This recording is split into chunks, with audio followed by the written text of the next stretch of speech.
Namaste, I am Nirmal Madi Adhikari from Kathmand University, where I have been teaching since 6 years, and I am Research Fellow, Bharat Muni Chair of Makhanlal Chaturvedi, National University of Journalism and Communication.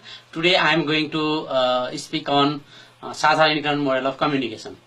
The Sadharanikaran model of communication was developed in 2003 through my master's dissertation, and it has gone through several revisions, and it has now been presented in the way that you are observing on the screen.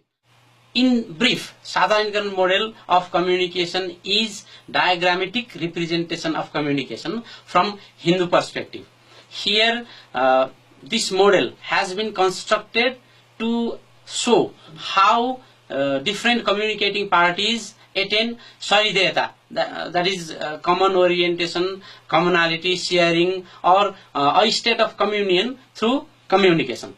So it draws on Bharat Muni's Natya Shastra, and I have also used insights from Bhakyapadi of Bhartrihari, and by using these insights, a diagram has been presented which illustrates how different communicating parties of different caste, different hierarchy, different class, different language, even different form of religious practices attain mutual understanding and ideally communion among themselves.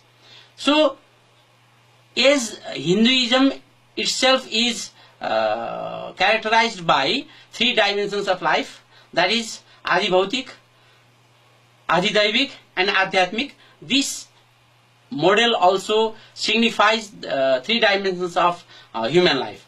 And also in Hinduism, Purusartha Chatushtaya, or the fourfold goals of life have been envisioned.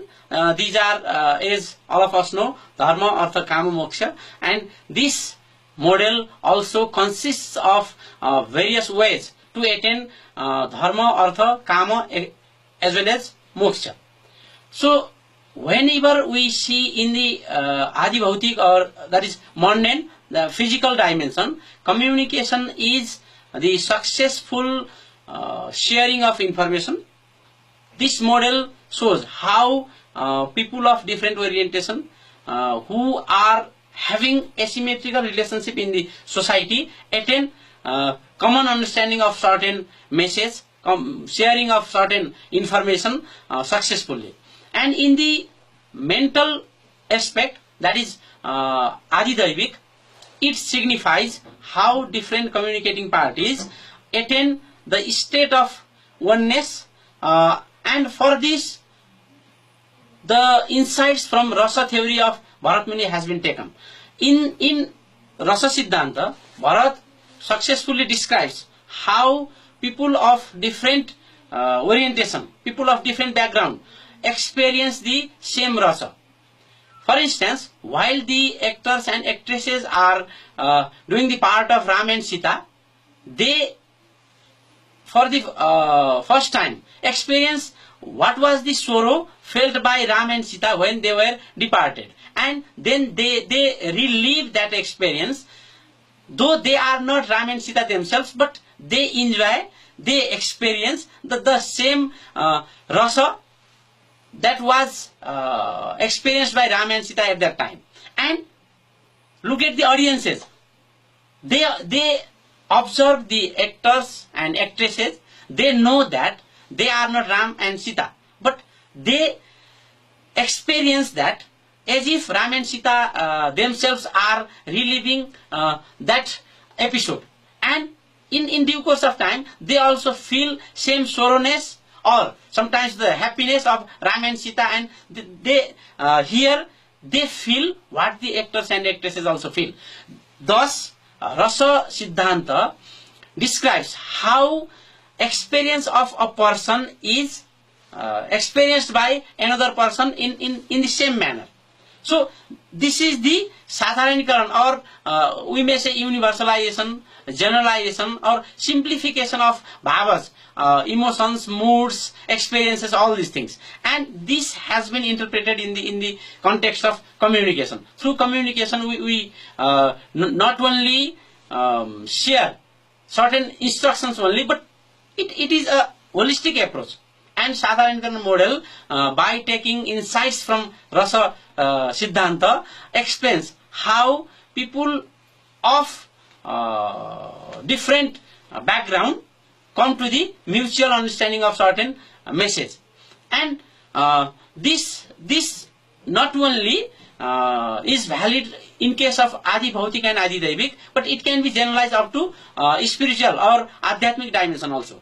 Because in Hindu worldview, life is meaningful only when we attain perfectness in all three dimensions.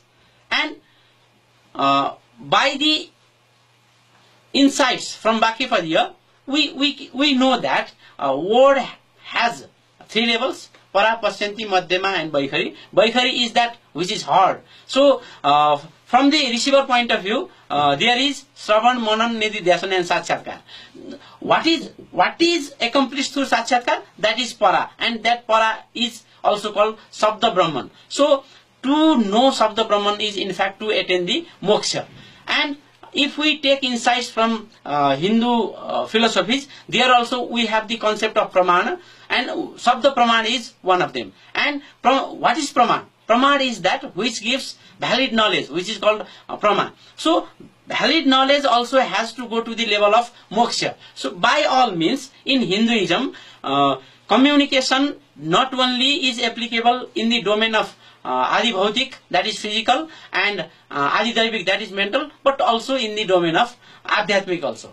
So this is how Sadharanikaran model of communication shows communication can be used for the attainment of moksha also.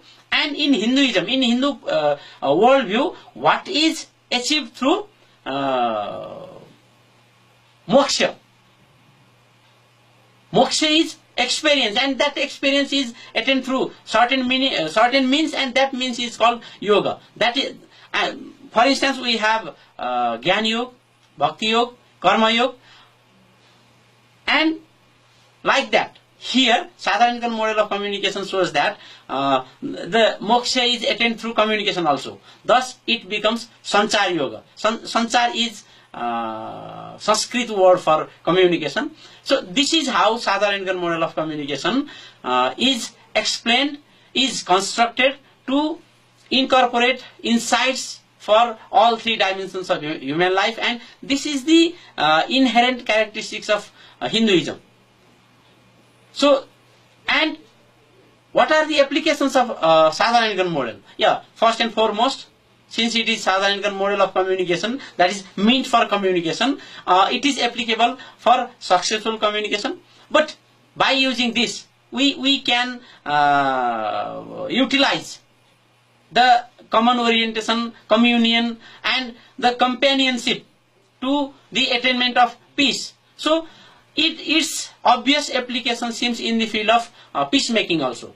Likewise, I have been working on Sadharanikaran media analysis technique, SMAT, which shows that Sadharanikaran is not only communication theory, it is not only ideal for peace building, but it has some ways for unique research method also.